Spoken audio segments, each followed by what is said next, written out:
And now, the Rink Rap Podcast from Forever Blueshirts, talking all things New York Rangers hockey. Here's your host, Jim Cerny. What's up, Blueshirts faithful? I'm Jim Cerny. This is the Rink Rap Podcast. Thanks for tuning in again this week. Special guest. Look at him. He's sitting there. He's well dressed. He put on his finest. He shaved. He got himself set. He's been gargling, making sure he's got the voice all set up. He is Colin Stephenson. He is a pro's pro, joining the podcast this week to talk all things Rangers with us. Colin, of course, from Newsday. And Colin, thanks for a few minutes today. Yeah. Thanks for having me. It's I'm surprised. Hey, you're still doing this. Like, nobody cares about the Rangers, man. Like, they played out the string the last 3 months. It's over. Season's over. Like, what are we doing here? So I'll tell you what. Talk to you.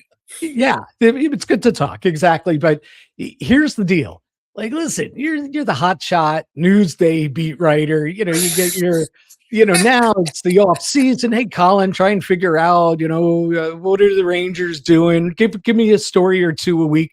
I got to do like 3-4 stories, podcasts like every day, to keep the lights on here at the Cerny household. Listen, you got to do what you got to do, but you're better than me, man, because I am out of ideas. I don't know what's going on. I shouldn't say I don't know what's going on. I was going to say that's a bad lead into the interview. Yeah, I don't know where to go from here. We've written everything. We've talked about everything. Like, what's new ground? Like, it's tough. Like, so, good luck, man. You got you got a hard job ahead of you trying to figure out what's new. And listen, man, I know more about Nathan Aspinall and Liam Greentree and things like that you don't even want to know. Well, you could tell me if those guys have a chance to make this team next year. We'll see. Yeah, well, we'll see. So Chris Drury says, or Mike Sullivan didn't even really mention, hey, we could use, I don't know, somebody in the top 6, something that they've needed. Even when Artemi Panarin was here, they needed another guy in the top 6. It's so funny. Like, they go right. He goes right to. Sullivan gets asked, like, what do you need? What needs to be better? And he goes to, bottom 6 and a defenseman that can move the puck or whatever. And it's right. Well, what about the top 6? And he used so many words talking around that. It was just, it was really, really funny. But yes, their top 6 is not frightening. Not frightening to anybody. If I'm an opposing, it might be coach, frightening. It should be frightening to them, I think. But if I'm an opposing coach, I am not losing any sleep worrying about that top 6. Right. So, smokescreen, is that what they're blowing here, or they're hoping to catch lightning in a bottle with some kids? I mean, I don't know. Listen, I don't know. I think there were signs, right? Post-Olympic break. You had to like what you saw from Gabe Perreault. You had to like what you saw from Lafreniere. I think Mika had a great year all year long. Yep. That's 3 guys. You know what I mean? Like, right. And none of those. I mean, Mika had 34 goals, I believe. Laf had 24 goals, I believe. You need a guy with, I don't know, 44 goals. You know what I mean? Like, that would, give me a Jason Robertson or something. And I'm not throwing him out there as a rumor or anything like that. I'm just saying somebody like that, somebody that that makes that that opposing coach, have to really work hard and sweat and try to figure out, what are we going to do to stop this guy? They don't have that guy. Right. And totally agree with it. So there are so many different areas to go here, but let's backtrack to, they trade Artemi Panarin, right. They made that decision. I think they made that decision long before we got to, the January letter and all that. It's just the vibe I had that he wasn't coming back anyway. That was the plan. I agree. Yeah. Okay. So you trade him, and you can say whatever you want to say about Artemi Panarin and playoffs or point production. He did pros score and the cons. Kings' only goal in their first. Yes, he did. 2-1 loss. And he helped carry them into the playoffs. He helped them get into the playoffs, and he scored a goal for them in Game 1. So yeah, he's yeah. I mean, I don't understand it myself because my thinking always is okay. This guy, you have this guy, maybe he's not good enough, but you got to replace him somehow. And I don't feel like they've replaced him, and I don't see how they can replace him. And I'm looking at, and I'm sure we've all done it. We've all, gone to, to the website and looked and seen what available free agents are going to be out there this summer. And, it's not an appetizing list, I mean, all the biggest names re-signed with their teams. And so I don't know, I don't know how you're going to replace, you got a 90-point guy, a 92, 93-point guy every year, led your team in scoring for the first 6 years and would have led them in scoring again this year. So, how do you replace this guy? You haven't yet. And what's the plan to replace him? I'm waiting. Right. Waiting. Let's talk culture, because that's what a lot of people who aren't in the room, and aren't around the team, that's what they want to say. Oh, you remove Artemi Panarin. Yeah, it's 90 points a season. We get it. He helps you get into the playoffs and all that. Great player. But what's your problem behind the scenes? Is there something that, the fans don't know? These are the questions I get all the time. And I never got the vibe from, you're shaking your head. I never got the vibe that there was that problem of, obviously there was the lawsuit issue and all that, but amongst his, and I don't mean to brush that off and put it as just a throwaway. There was that, but I meant amongst his teammates, I never sensed that there was any issue there. There's there. Okay. So the reason then, the thinking behind letting Artemi Panarin go had nothing to do with culture or whatever. What about fit, play style of how Sully wanted to play the game? If anything, that would be it. That would be, Panarin is very definitely, he was different than everyone else, right? I mean, he's very, very definitely an East-West guy, playmaker, perimeter guy. And I think that somewhere along the line, they took a look at the Florida Panthers and said, we need more straight ahead, gritty, go to the net guys. And we want to establish that in terms of a culture. And, and so they went out and they traded for JT Miller, who is supposed to be that guy. And, they move on from Panarin. And that's fine. But listen, I'm sure Chris Drury has a plan. I said this before somewhere else. Chris Drury obviously has a plan. I mean, he's not going to get buy-in from the owner to start a retool without presenting a plan to the owner and convincing the owner that, this is what we're going to do. So obviously there's a plan there. He hasn't shared that plan with me. I don't know if he's called you and shared it with you. But so he has a plan. I just don't know what it is. And I'm struggling. I mean, it's going to have to be trades. I don't see a free agent out there that he can sign that's going to fix this. So he's going to have to, frankly, he needs to win the lottery and get Gavin McKenna. Right. But failing that, I don't know what the plan is. Right. Again, a lot to unpack there. And it's like dealing with Oz, right? There's no there with Chris Drury. He does not want you to know anything. Right. Yeah. And I get it. And I have no problems with that. GMs, they want to do things in their secrecy and all that. But I mean, it does leave the impression when you see the road to this point that says, does he have a plan? And if that's the plan, doesn't seem to be working so good right now, because it feels like we're on plan B, C, or D right now. I think that he wants to get grittier and tougher. I mean, Right. he's been infatuated with Brady Tkachuk for a number of years now. Yep. And that seems to be the kind of player that he wants, to acquire. Whether it's actually Brady Tkachuk, and I don't know. I can't imagine how that would come about unless Tkachuk forces his way out of Ottawa.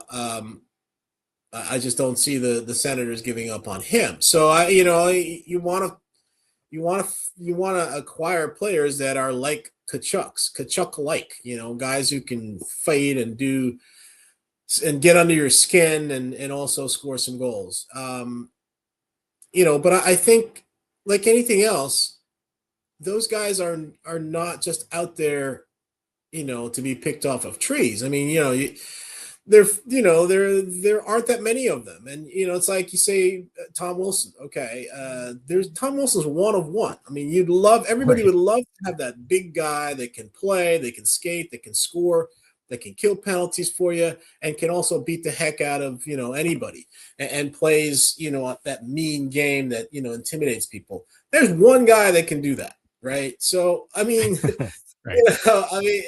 you got to get good players and build your team around those good players. You can't be wishing that, if I could get that player, that specific player. Well, if you can't get that player, go get another player and do it a different way. So I don't know what the plan is. We'll see.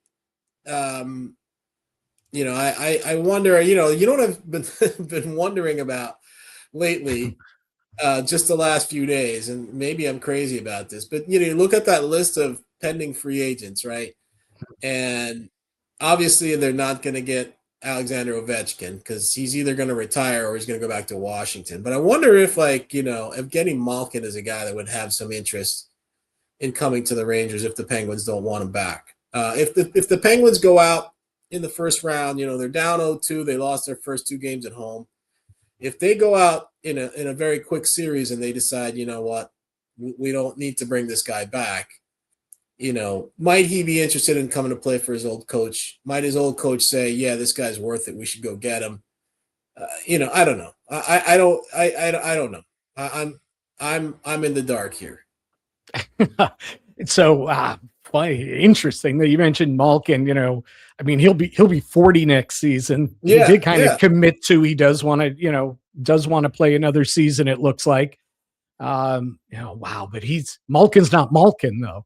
No, that Malkin is not this Malkin.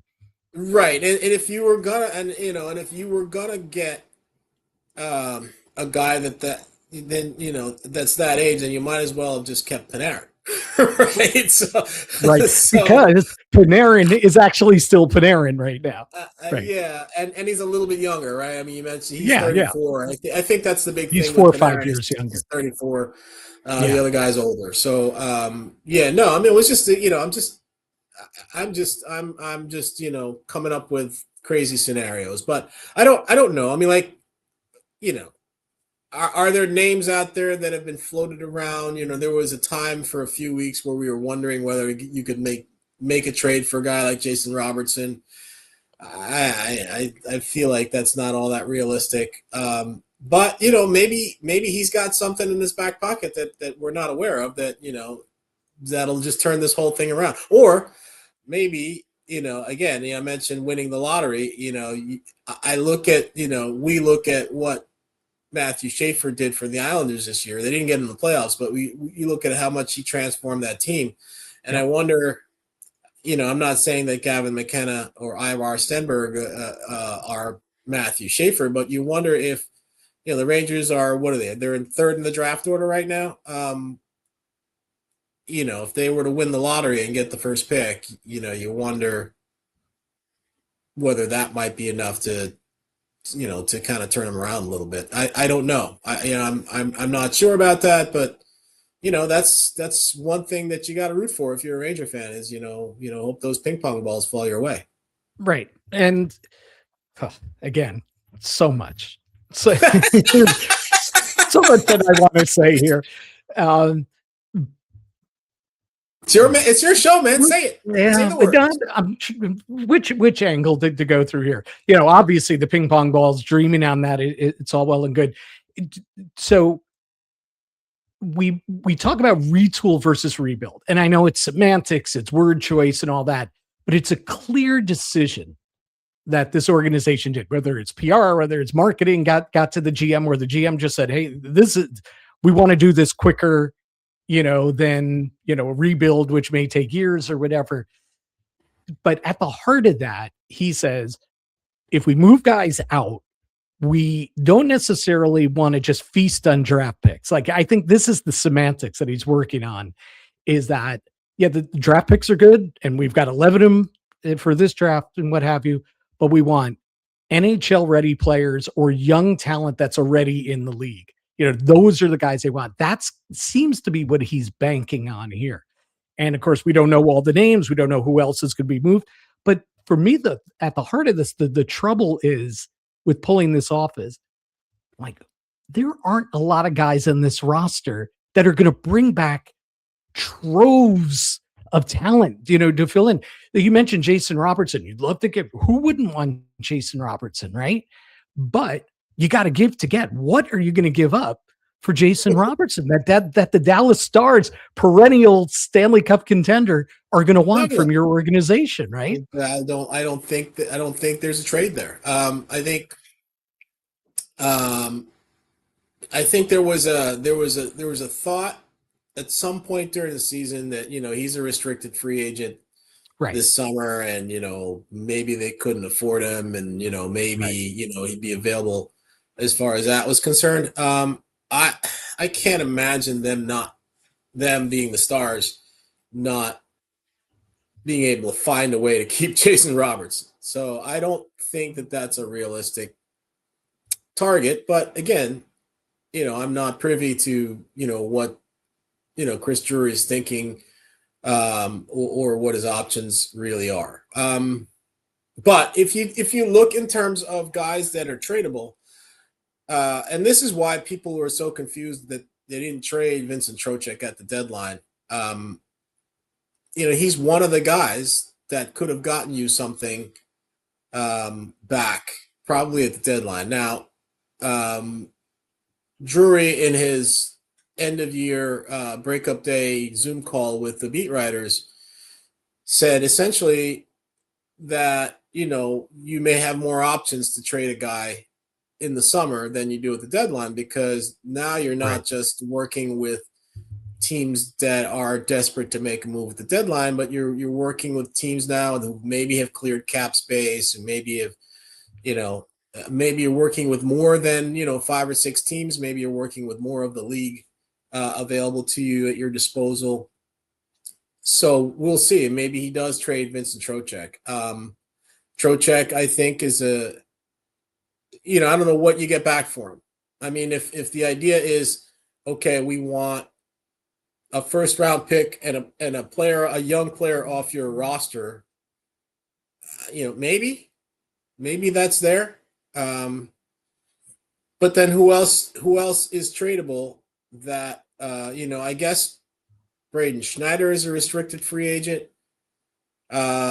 He is a guy that, I'm sure a lot of teams still have interest in. He's 24 years old, decent sized defenseman, right-hand shot. So those would be the two you would think that are most likely, to be traded and could bring something back. Beyond that, I'm not sure, as you say, who they have that they could trade, would trade, and would get anything back for. Right. Exactly. And hence, that's why the situation that they're in. That's why, when they needed to rely on organizational depth this season through injuries and all that, they couldn't. It wasn't there, and that's why. And I know it's semantics. It's just a word choice, and retool, not rebuild. You're trying to soften the blow, maybe, or maybe he's under a directive from ownership to say, listen, rebuild, screw that, let's move this thing along. I agree. Let's move some parts out, but The thing is that it's just not there. They have to rebuild. Like 11 picks in what's supposed to be a good draft, especially the amount of top end picks that they have, 2 in the first, what is it? 6 in the first 3 rounds. If the Kings somehow, win a playoff round, they'll have 2 in the second, 4 in the top 2 rounds. That's what they need. They need to hit on that. That to me, that's where their investment needs to lie. However, that's more of a rebuild and not a retool, Right. I would also say, I don't know that I have confidence that they're going to do the right things with the picks, man. Right. I mean, this guy's first round pick was Brennan Othman, and that didn't really work out. Most of the picks, that are coming up are his second. Well, he didn't have a first round pick in his second year, but he took with the second round pick, they took Adam Sakura, who I like, but they said at the time that he was a third line player. Okay. So, and he still looks a lot like a third line player to me, or a fourth line player, certainly a bottom 6 player. You need some top 6 players, bro. You need to draft a 50-goal guy out there, or 40-goal guy or something. Go get a 90-point player. I don't know. So yes, you can. So my point being, you can have draft picks, but you better, as you say, hit on those draft picks. I mean, because I don't know. Like just to have draft picks just because is not right. It's right. great. You got to maximize. You got to maximize them, right? And you got to develop the guys who are coming off good junior years. Aspinall, who was a big surprise this year, the big leap forward that he made. You got to turn a Battaglia, who you got for Othman, into a player. You got to turn Greentree, who came in the Panarin trade, into a player, right? You got to develop, some of those guys that got in trades. You got to develop as well as draft the right guy, right? Or bring in the right guy. That's the thing. Like, are they not drafting the right guy, or are they not developing the guys properly? I still go back to, you get Capo Caco, number 2 overall, you win that lottery, you get number 2 pick that guy. Consensus number 2 pick overall behind Jack Hughes. In fact, some people thought, there was a debate for a hot minute as to whether or not you might take Caco over Hughes. The Devils obviously had the first pick. They took Hughes. The Rangers happily took Caco, and Caco did what? Like,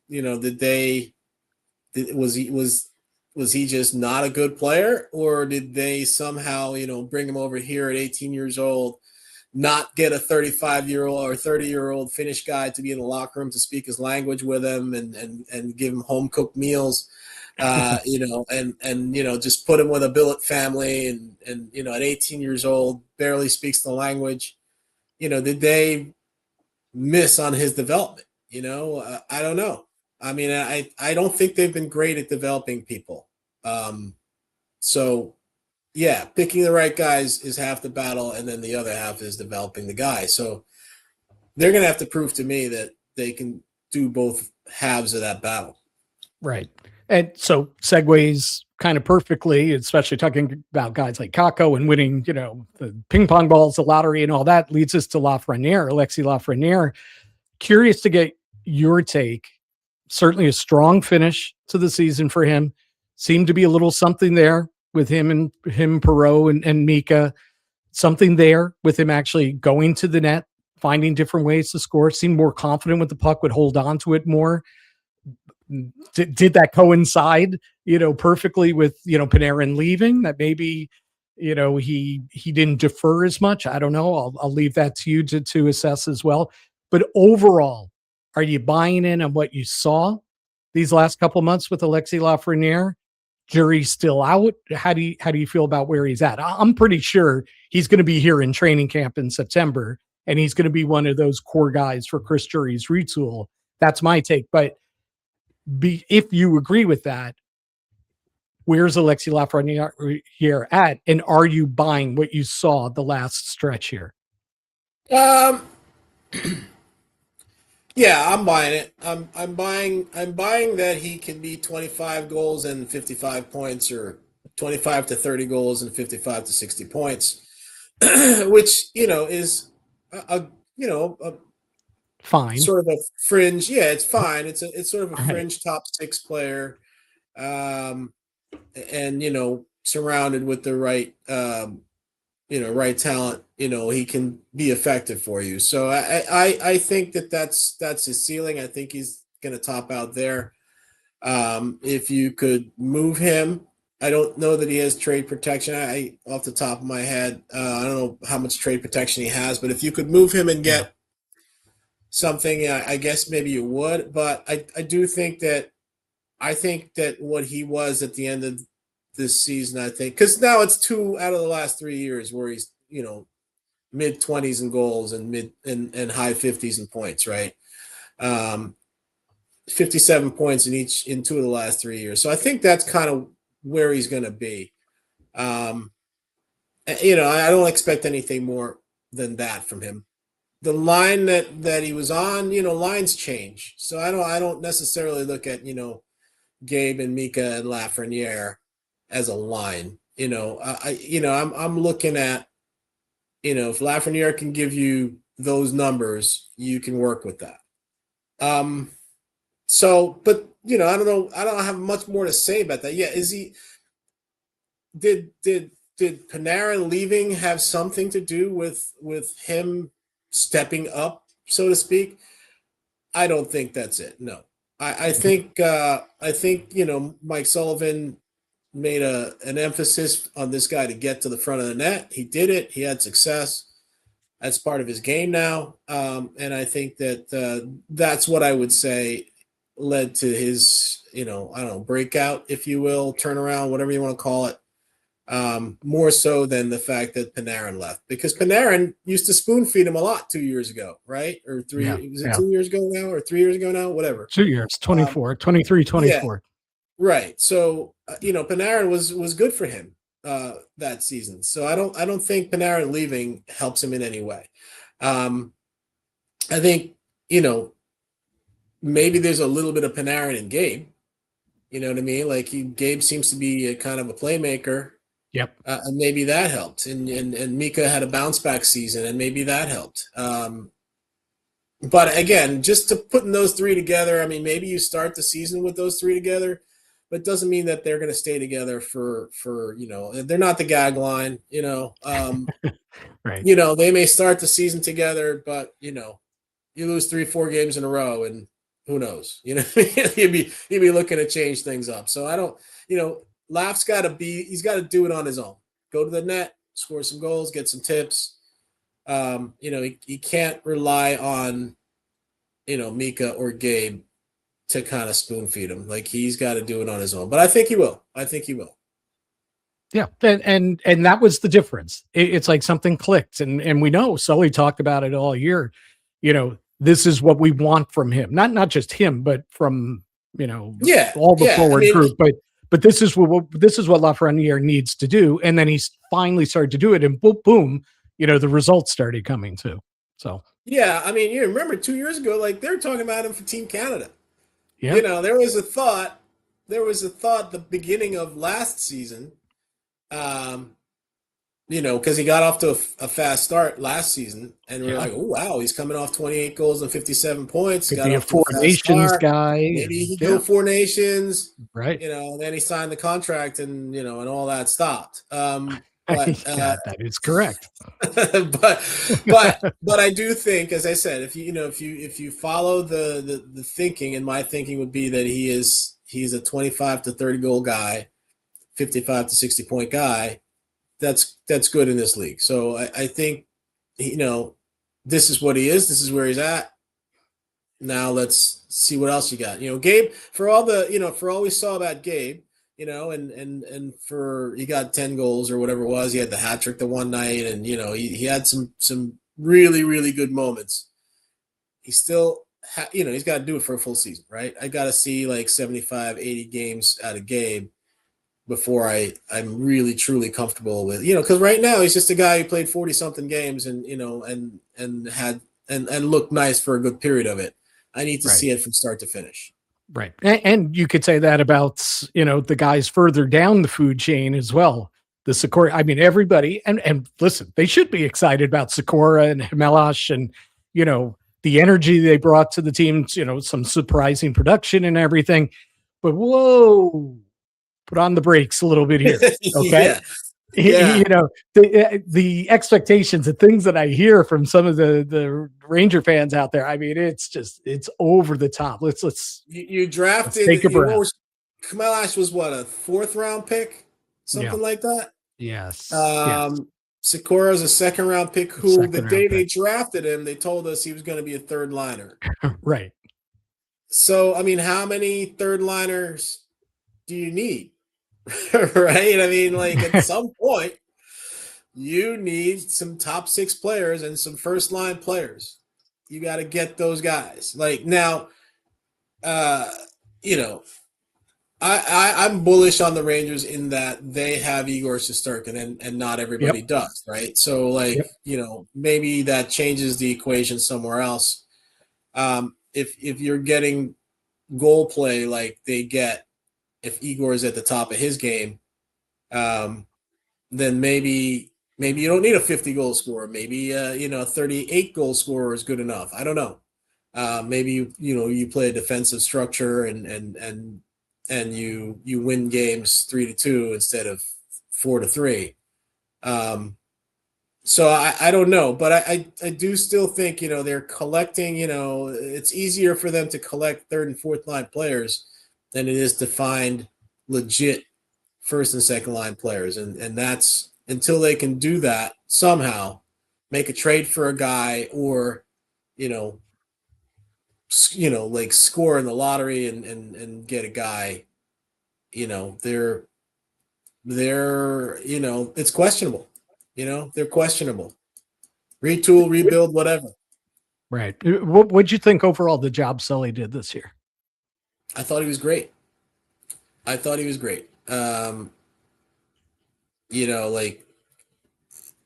we just talked about Laf, right? I mean, that to me, that's the biggest success story. You get that guy to look like a productive player, and obviously he has to sustain it, but I mean, to get him to add some, not change his game necessarily, but add that net front aspect to his game, I think is a win, right?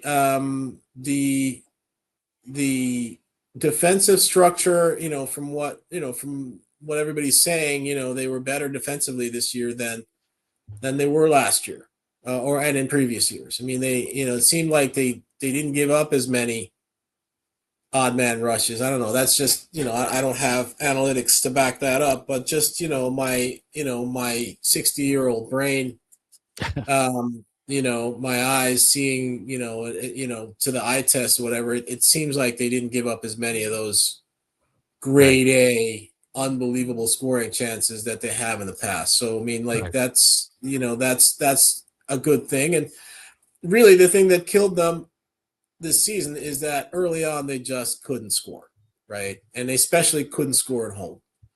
And he said it often over and over again. It got to be like, a broken record, as they, 60-year-old guys will talk about.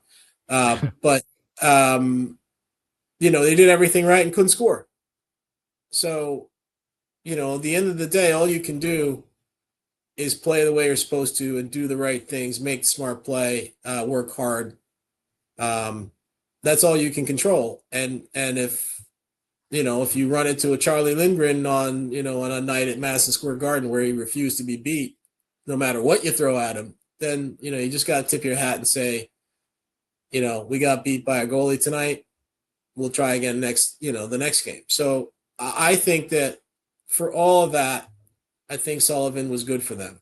I think, and I thought Laviolette was good for them too, frankly. The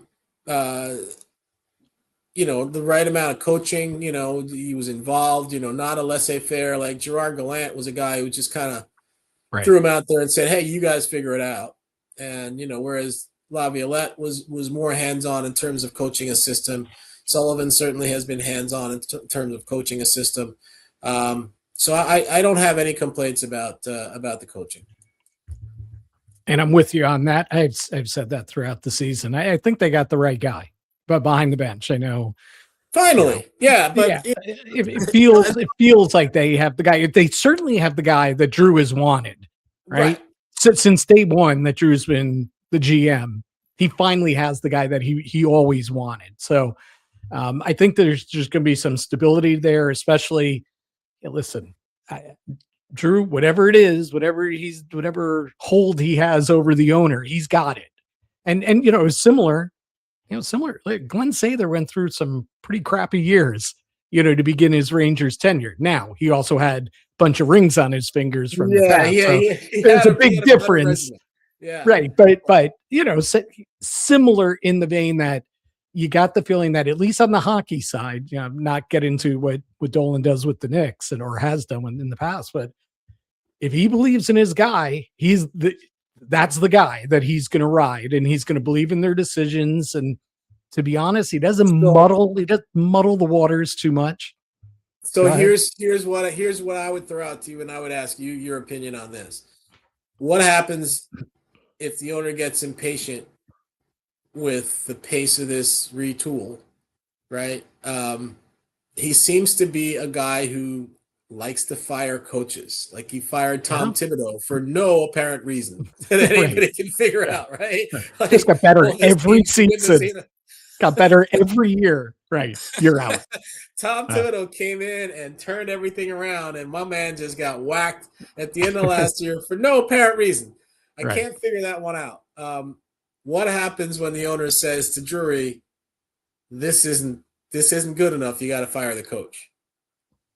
Listen, I think, and this is probably human nature anyway, since not speaking to Chris Drury, I think Drew says, so if I fight him on this, and maybe I believe there would be pushback, but like if the owner was really dead set on, he's got to go. Chris Drury change something. He will just lay down and say, okay, keep signing that paycheck, right? That's how I feel about it. Yeah, listen, but you're right. I mean, I like Sullivan as a coach. I think he's been good for them. Yeah. And you're right in that this is the guy that Drury wanted all along, and he said as much. Maybe he'll get the player he wants all along. Maybe he'll get Brady Tkachuk or somebody, somebody like that. And it'll all be just fine. But this retool and all that, it started happening before January, right? It goes back to last season. He was weeding out guys last season. This has been going on for a while. Absolutely. And some of it was salary cap reason why, some of it was just weeding guys out, right? But at the heart of it, and you did touch on this, at the heart of that was we want to play this style. Excuse me. We want to play this style. We want to be north-south. We want to get in on people. We've got to be tougher. Look at what the Florida Panthers did to us and all that. And the guy that they got is somebody it's not going to age well. There's so much put around on JT Miller to be that guy. And I'm not saying he's not a good player, but the level of guy in where it's just, he's at that stage where it's not going to really age well, that contract and who he is and everything. To be honest, I was stunned that he made it through this season in one piece. I've seen this guy. He's so wound tight and wound differently wired differently from a lot of guys, from a lot of what your quote unquote typical captains are. It was tough on him, man. And I knew it would be when things started to go badly for them and for him, because that's just, that's who JT is. He's grown up a lot since I was around him on a regular basis, but still, deep down, you are who you are. Right? I think the captain thing was an interesting move.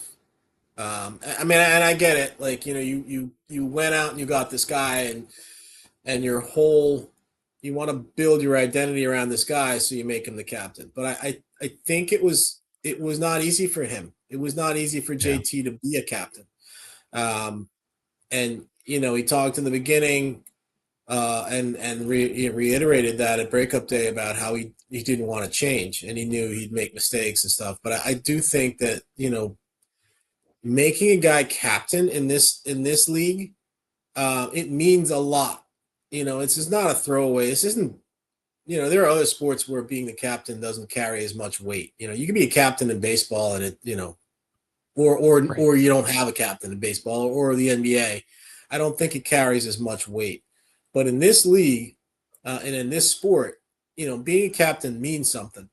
And I think that was hard for JT. He had to learn how to be a captain, and he was adamant he wasn't going to change his personality. But I think there's some parts of his personality that he did have to sort of amend, if you will.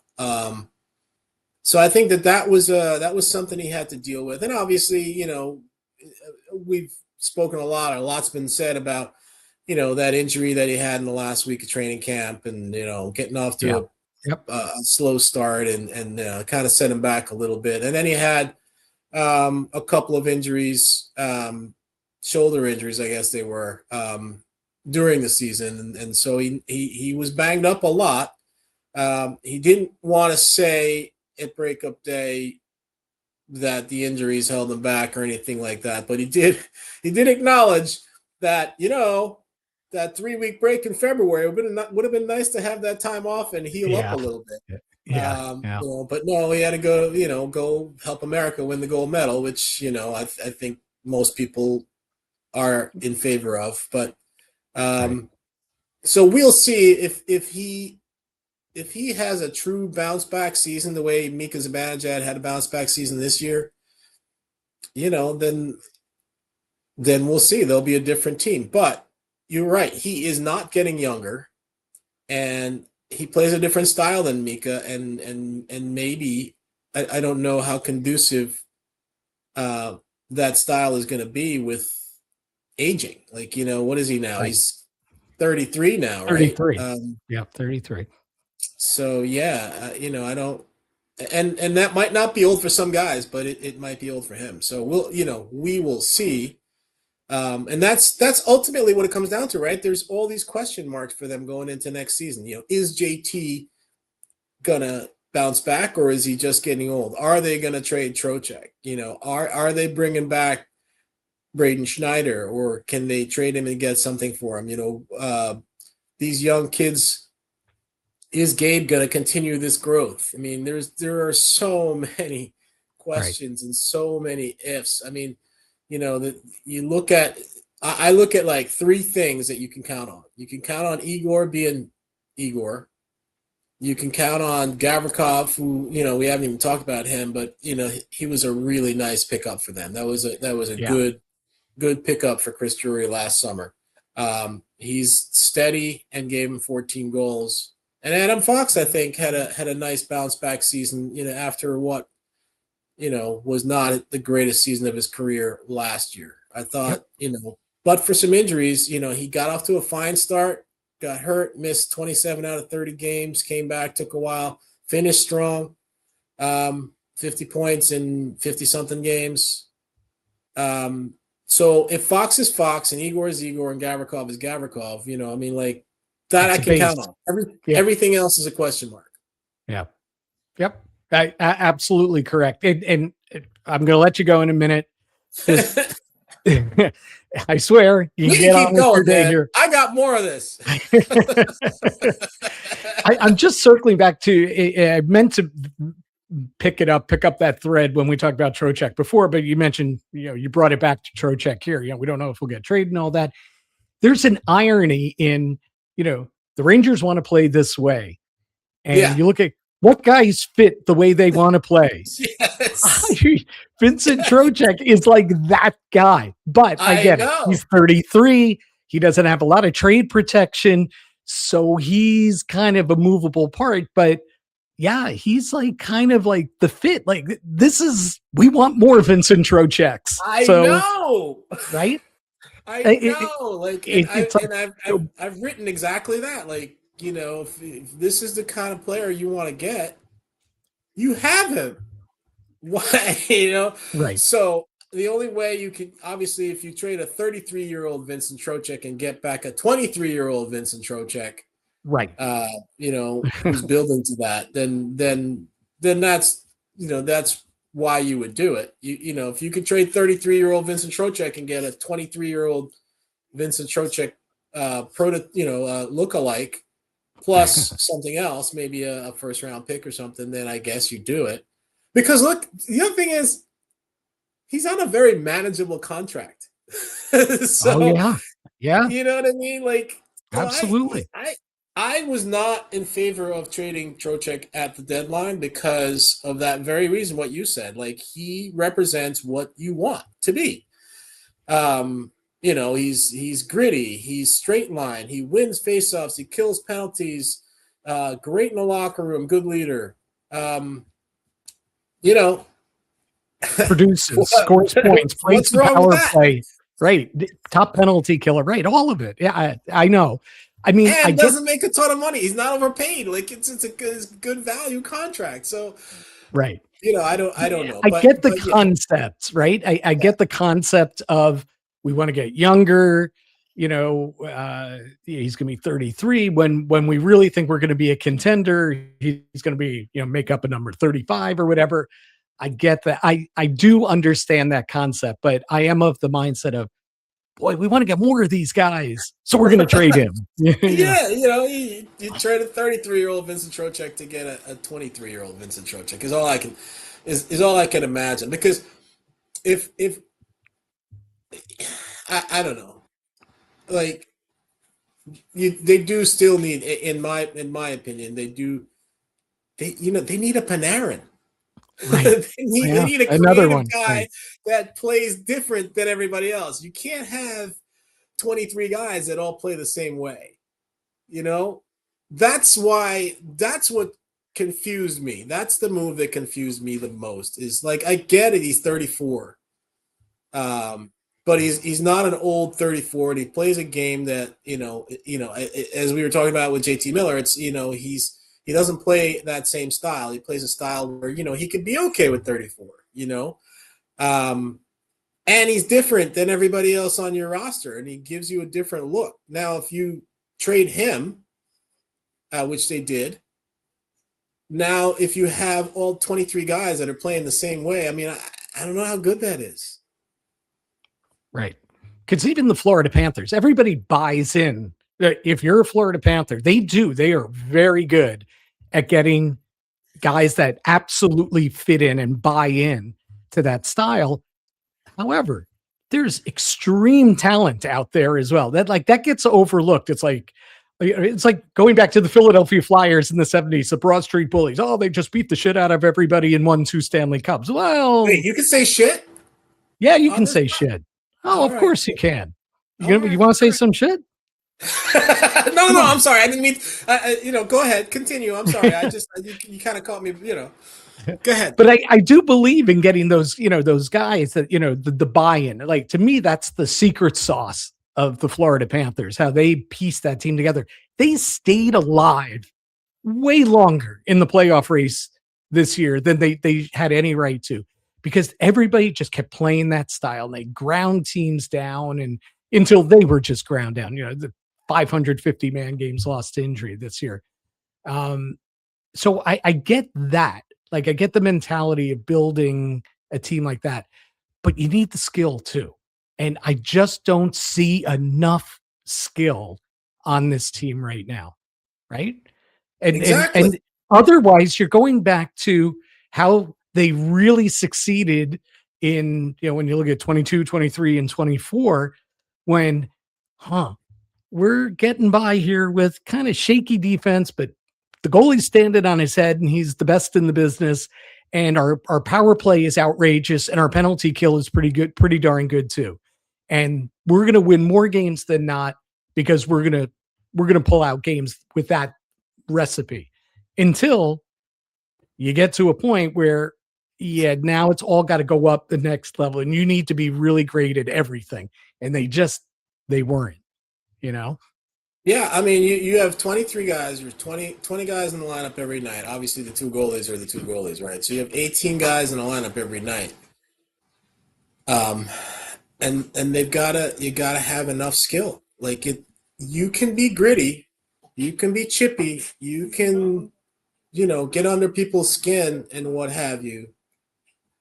But you need to score goals, right? You need to create goals. You need to, Right. Exactly what you're saying. You need skill. You'd rather have skill that you can teach to be gritty than pure grit. You know what I mean? Right. Like, because if a guy's gritty, it's harder to teach a gritty guy to have skill than it is to teach a skillful guy to be gritty. Right. So I feel like, and I started, as I started right at the 2018 rebuild, covering this team, right? I mean, I literally, my first day at Newsday was the day of the trade deadline in 2018. And my first day covering the team was the next day. So I saw the aftermath, I was right in there at ground zero of letter number one. And they traded all those guys, including JT Miller, by the way. And clearly the plan was get skill and get defense. Yeah. Right. And then we'll worry about adding the grit later. And I believe that, for whatever reason, the architect of that plan got fired. Chris Drury was elevated to become the new general manager and president. And he knew that the team needed to get grittier, and he may have overcorrected in adding maybe a little too much grit at the expense of skill, I guess. And now he still wants to add gritty skill. Is that a thing? I don't know. Or skilled grit? I don't know. Yeah, it's a thing. But those guys are not easily available. Like you don't just go get a guy. There's one Tom Wilson. There's two Kachucks. Right. And if you can't just, I wish I had that guy. You gotta find the guy you can have, right, and build around that guy. So you can have a plan. And to get him, like, look at what Florida, what they had to trade. They didn't just, Matthew Tkachuk landed in our laps. They traded Jonathan Huberdeau off an outrageous, production season, right? Yeah, they traded a lot to get that guy. So and circles back, and this is perfect as we wind up the show, right? Because trade, yes, that's exactly it. And they don't have a lot. They need to fill the coffers. Like they need to backfill so much organizationally here. But I think they're actually on the way to building up that prospect pool, that asset pool, if you will. Because if you look at Kamilash and Sakura, they already have Rempe and Edstrom. I mean, so they're starting to, they have some pieces where, they have depth in certain areas. Ty Cartier was an interesting pickup, who obviously is now a guy that, is going to be part of their team going forward. Now he's going to take a spot from somebody. So now, they do have pieces that might be attractive to other teams that they can trade. Dylan Garand, he came up, yay Dylan Garand, he's going to step right in, and he's going to be, the backup to Igor now that Jonathan Quick is retired. Okay, great. But how long, Dylan Garand's 24 years old, and he's won World Junior Championships. I mean, he's a good goalie who has ambitions of being a number one goalie, and he's clearly not going to be a number one goalie here, as long as Igor stays healthy. Igor's just turned 30. Right. So, he's in his prime. Like, so is Dylan Garand going to be your backup for the next 3-4 years? Or, does he become kind of a Cam Talbot where, you show the league that he can play and then you trade him? You know what I mean? So the point being, they are building up their organizational depth and developing prospects to the point where they might be able to move some of these guys to get, to get more top end talent. But to get a Matthew Tkachuk, it's going to have to be a lot of these guys. Right. Well, right. Exactly. And again, they traded superstar for superstar, really. Right. I mean, I know that there were other pieces, but Huberdeau was a star. Now, it hadn't worked out for Calgary, obviously, but the Rangers just wouldn't have that equivalent. And we're not talking apples to apples in what they're trying to do here, but in the bigger picture, you don't have those guys unless. And again, even Lafreniere is not in that mix. If they decided to trade him, he's not that guy. Will Cooley's not that guy. Again, nice players, right? This is the point you've been hammering home the entire interview here. It's not even an interview; it's a conversation. Is the skill, high end, top skill? You can argue Mika still has that even at age 33. Adam Fox from the blue line. You saw what happened. I wrote this so many times.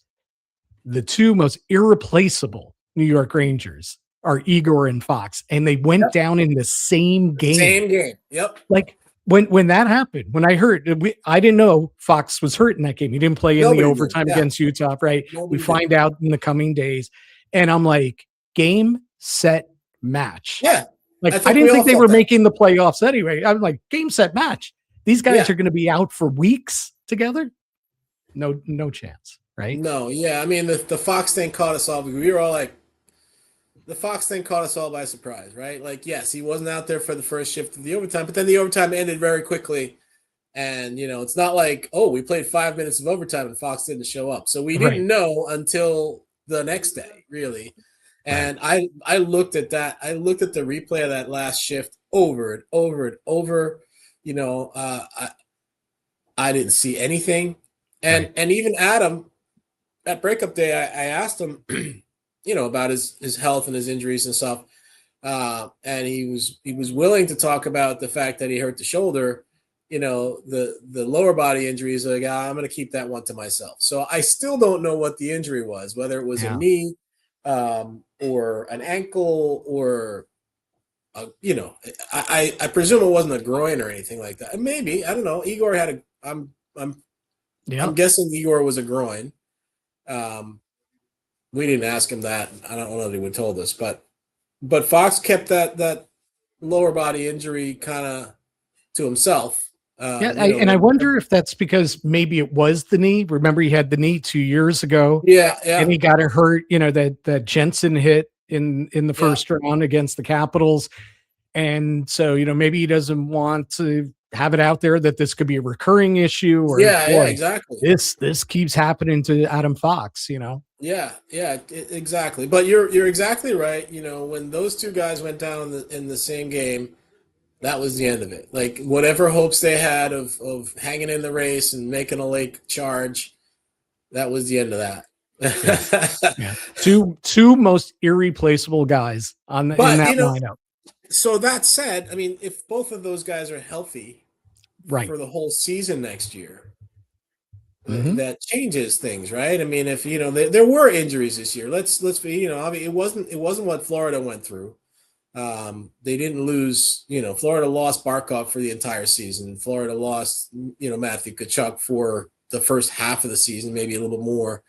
And then they lost Seth Jones for a good period, and countless other guys, right? So it wasn't what Florida went through.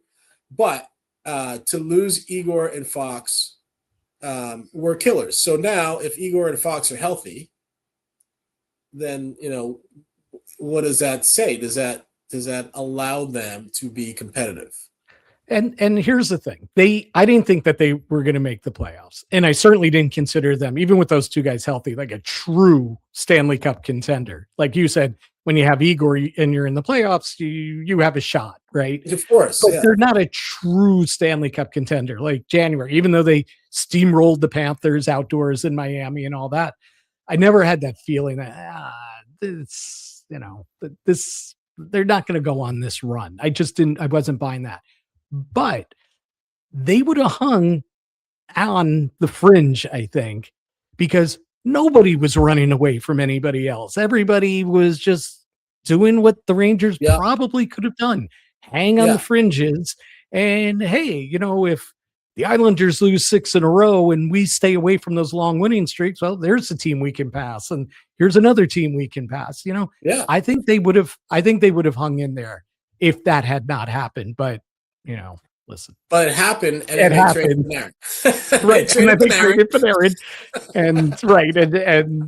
And game, set, match. Yeah. It was so done. I don't know. But I do think that they'll be better than this year if those two guys stay healthy for the whole year. If JT Miller is healthier than he was this year, that should be an improvement to their team. Now, is it going to be enough? Probably not. Right. So we'll see. But I don't know. There's a lot of I don't know, and in a way, it's kind of, we talk about full circle. It's probably a good way to wrap things up here, but because we don't, there's no crystal ball, there's no obvious answer in free agency. Alex Tuch and Darren Radish, for example, are going to make boatloads more money than they could have ever dreamed because there's nobody else at the top of that UFA list. Plus, they're both 30 years old, and here's one that I'm going to drop on you too. All right. If you're Alex Tuch and you're from Syracuse, of course, you grew up as a Buffalo Sabres fan, absolutely, and now the Sabres are good and they've won the division, and let's say they win a playoff round or whatever, why would you leave that to come to here go play for the Rangers? Unless it's this. Right? Because never underestimate the power of the dollar. Yeah, that's true. That's true. But I agree more so with you. I'm just playing devil's advocate, but I agree more with your line of thinking. Rangers do have cap space. I don't know. I have to do the numbers. But off the top of it, I think we all know they have cap space. They would have been set up to chase after some big name free agents had there been any big name free agents. I think that was probably part of his plan all along, right? Is, hey, Connor McDavid's going to be a free agent. Maybe I clear out some cap space and I make a run at that guy. Absolutely. And then when that guy signed, it was like, all right, well, Kaprizov's going to be a free agent. Maybe I'll make a run at that guy. And then, he signed. And it's like, well, Jack Eichel's a free agent. Yeah. No, he's not there either. And, whatever. So anyway, they did clear out some cap space, so they have plenty of cap space. I just don't know what they're going to do with it.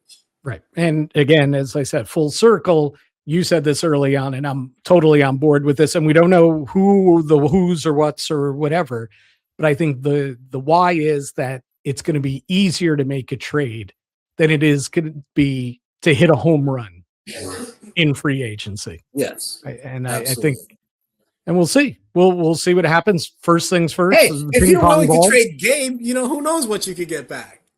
Right. But then, right. But then, Mr. Retool is going to have to explain how Retool, I'm just messing with you. I'm just messing with everybody. No, just messing with everybody. It's fine. Just remember, Colin Stephenson said that. No, I think you just don't. I think you hold on to Gabe at all costs, and for now at least. And I think, I mean, listen, it looks like he's going to be that one young guy that could really, break out. Again, I don't think he's a 100-point player, but I think he's going to be a good player. But we'll see. But everybody's mad at the Panarin trade. Well, what do we know about Green Tree? I mean, he had a good year, and well, 2 seasons ago he had the dynamic year playing with Protoss, and you can argue that. He had a good year again this year. Great line mate. And then this year was a good year, right? That was it. He had an amazing year 2 seasons ago. This season, it was a good year, very good year. 30 plus goals and all that. We'll see, and we'll see. I mean, we talked about this too. Again, this is all we don't know. Nathan Aspinall, has he improved that much? From year to year, and from where they drafted him a couple years ago to what he is now, or is he just a big hulking, talented with some skill 20-year-old that's also playing against some 17-year-old kids and in junior? Is he just, we've seen that how many times before, where a guy's older and you're like, whoa, he's a late bloomer. He's going to be a stud. And then he turns pro and he's a guy, or he's a middle sixer, or he's a third liner, we'll see. Again, that's why people that make a lot more money than you and I are out there making these decisions. They need to project correctly. And it's not an easy thing to do. But definitely not. Listen, man, this has been a ton of fun just hanging out and shooting it with you and going back and forth about Ranger stuff. And I know the fans are going to love it. So appreciate it. Enjoy your summer. I know there's a lot more coming up. And listen, as things happen, I'm going to be dialing you up saying, hey, Colin, you got 15 minutes that turns into an hour and come on the podcast? You can get me anytime, my friend. I enjoy these as much as you do. So, whenever you need me, I'm here for you. That sounds good. He is Colin Stephenson of Newsday. Continue to follow him and read him as we try and figure out what the New York Rangers do this offseason and react to it as well here on Rink Wrap. Thanks for tuning in. Thanks for liking and subscribing, and we'll catch you on the next edition.